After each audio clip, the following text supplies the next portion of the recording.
ओम गण गणपते नमः। आज अपने सुनेंगे वाल्मीकि रामायण अयोध्या कांड का आगे का सरक। भगवान श्री राम का आशीर्वाद पाने के लिए इस सरक को पूरे प्रेम भाव से एकाग्रचित्त होकर सुने।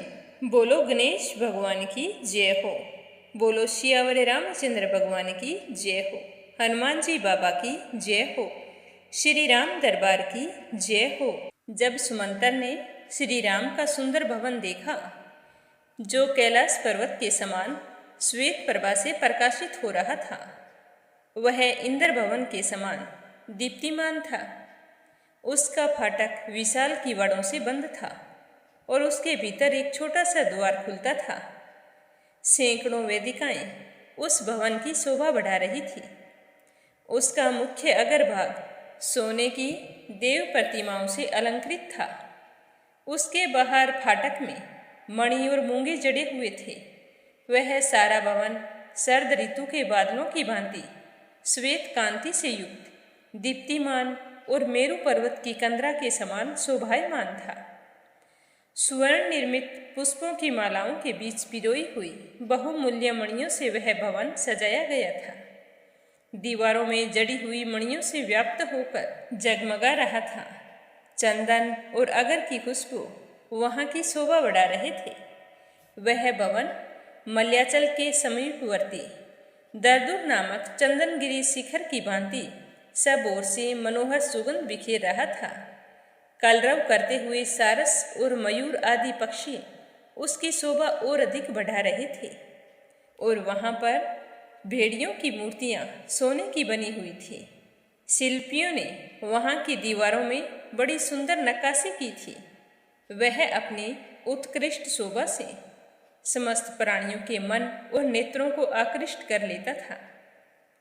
चंद्रमा और सूर्य के समान तेजस्वी, कुबेर भवन के समान अक्षय संपत्ति से पूर्ण तथा इंद्रधाम के समान भव्य एवं मनोरम उस श्री राम भवन में नाना प्रकार के पक्षी चहक रहे थे।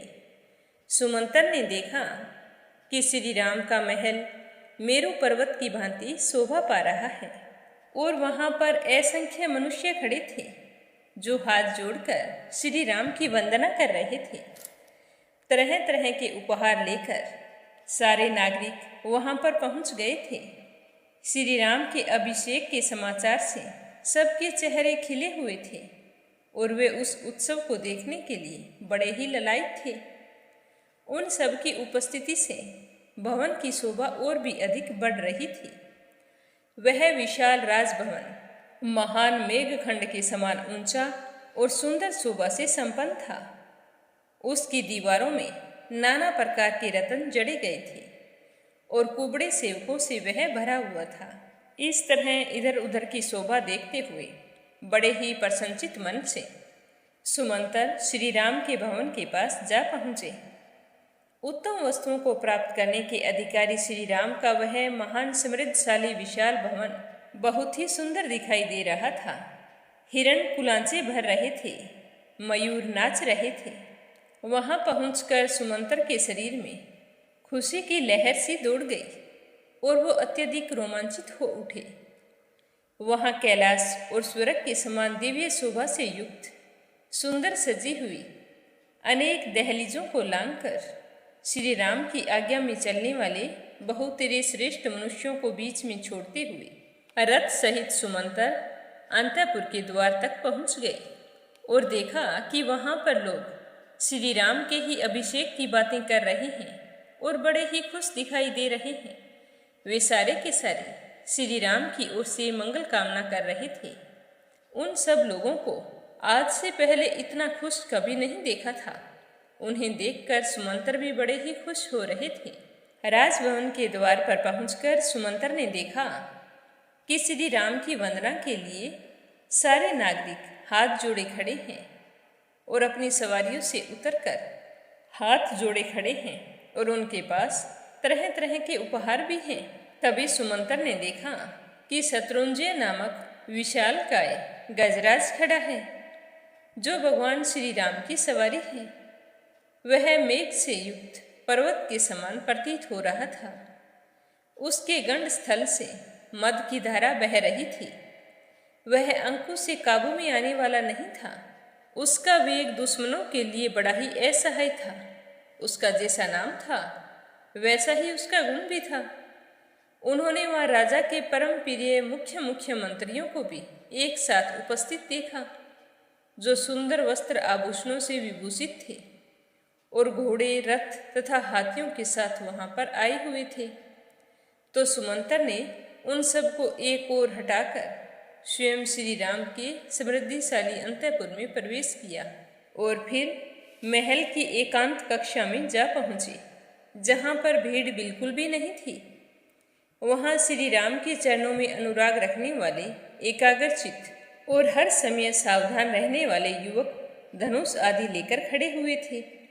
उनके कानों में सोने के बने हुए कुंडल झिलमिल झिलमिल कर रहे थे।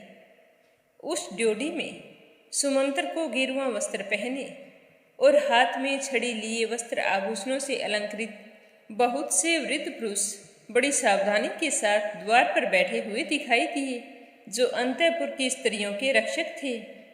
सुमंतर को आते देखकर वहां उपस्थित सारे लोग बड़ी ही तेजी से अपने आसनों से उठकर खड़े हो गए। राज सेवा में अत्यंत कुशल तथा विनीत हृदय वाले सूत पुत्र सुमंतर ने उनसे पूछा कि आप लोग श्री रामचंद्र जी से जाकर बहुत ही जल्द कहें कि सुमंतर आपके दरवाजे पर खड़े हैं। तो सुमंतर की बात सुनकर वे जल्दी से श्री रामचंद्र जी के पास आए। उस समय श्री राम अपनी धर्म पत्नी सीता के साथ विराजमान थे। तो उन सेवकों ने वहां पहुंचकर सुमंतर का दिया हुआ संदेश उन्हें सुना दिया। जब श्री राम को पता चला कि सुमंतर आए हैं, तो उन्होंने पिता की प्रसन्नता के लिए उन्होंने सुमंतर को वहीं अंतःपुर में बुलवा लिया। अंतःपुर में पहुंचकर सुमंतर ने देखा कि श्री रामचंद्र जी वस्त्र आभूषणों से अलंकृत होकर कुबेर के समान लग रहे हैं और बिछौनों से युक्त सोने के पलंग पर विराजमान हैं। दुश्मनों को संताप देने वाले रघुनाथ जी के श्री अंगों में वराह के रुधिर की भांति लाल, पवित्र और सुगंधित उत्तम चंदन का लेप लगा हुआ है और देवी सीता उनके पास बैठकर अपने हाथों से चंवर डुला रही है। सीता जी के अत्यंत समीप बैठे हुए श्री रामचंद्र जी चित्रा से संयुक्त चंद्रमा की भांति शोभा पा रहे थे। तो श्री राम को देखते ही सुमंतर का हृदय खिल गया और फिर उन्होंने बड़े ही विनीत भाव से श्री राम को प्रणाम किया। श्री राम के दर्शन करके सुमंतर ने हाथ जोड़कर कहा कि हे श्री राम, आपको पाकर महारानी कौशल्या सर्वश्रेष्ठ संतान वाली हो गई है। इस समय कैकेयी के साथ बैठे हुए आपके पिताजी आपको देखना चाहते हैं, अतः आप वहां पर चलिए और इस कार्य में जरा भी विलंब नहीं होना चाहिए, क्योंकि राज्याभिषेक का मुहूर्त निकलने वाला है। आज का सर्ग समाप्त हुआ। आगे क्या हुआ यह सुनेंगे कल के सर्ग में। प्रेम भाव से बोलो सियावर रामचंद्र भगवान की जय हो।